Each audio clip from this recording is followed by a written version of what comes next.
Hello, my name is Alonso Gutierrez, and this is my presentation on Carleton Watkins. A background of who is Carleton Watkins. Carleton Watkins was the photographer that convinced the President of the United States that the Yosemite Valley was worth saving, and he was a self-taught photographer who worked with his camera the size of a suitcase. Watkins was born in 1829 in the countryside of New York, and he was the oldest of 8 children.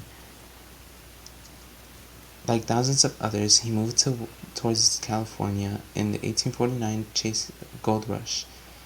The gold rush, however, did not pay off well.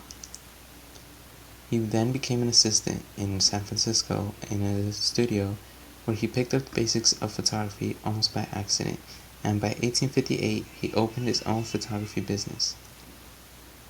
Watkins worked in the wet collodion process, which meant every glass negative had to be coated, sensitized, exposed, and developed on location before the chemicals had dried, and often under 15 minutes. And for a landscape as demanding as Yosemite, that meant hauling a portable darkroom into the wild. And as you can see, there's tons of equipment, and there's an example of a wet glass negative. Watkins carried a camera built to expose 18 by 22 inch glass negatives that is now called a mammoth plate camera, and he loaded it on with a second stereoscopic camera, glass, chemicals, and a darkroom onto a train of mules and set off into the wild. In 1861 he completed his Yosemite expedition, where he came back with 30 mammoth plates, 100 stereo negatives, and these were the first real photographs that most Americans had ever seen of Yosemite. On the left is the very famous El Capitan photograph, and on the right is the even more famous Half Dome. When they were exhibited in 1862 in New York, the reaction was immediate from New York Times, and they were called unequaled.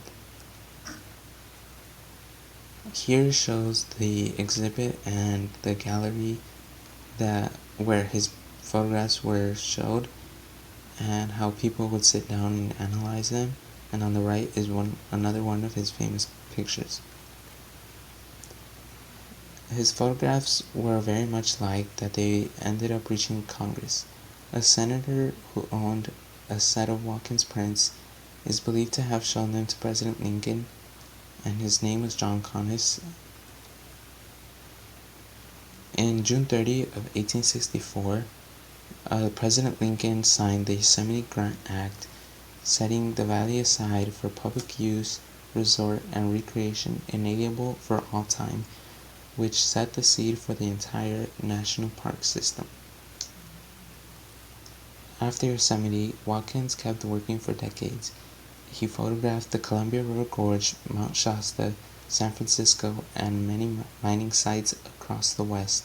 Some of these mining photographs were later used as evidence in early environmental lawsuits, but he still continued to return to Yosemite 8 times over his life, and in 1865, a peak there, Mount Watkins, was named in his honor. However, Watkins was a terrible businessman, and in 1875 it cost him his studio and his entire archive of negatives to creditors who sold these photographs under someone else's name, and since there was no copyright law to stop them, he had to rebuild his catalog almost from scratch.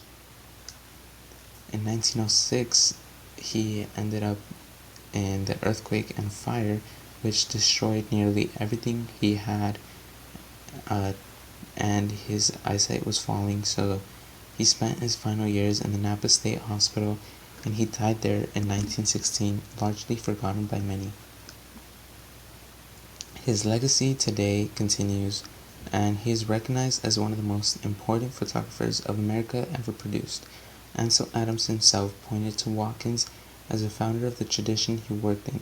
For a photography class, he is proof that technical mastery and the right image at the right moment can change how an entire country sees a place.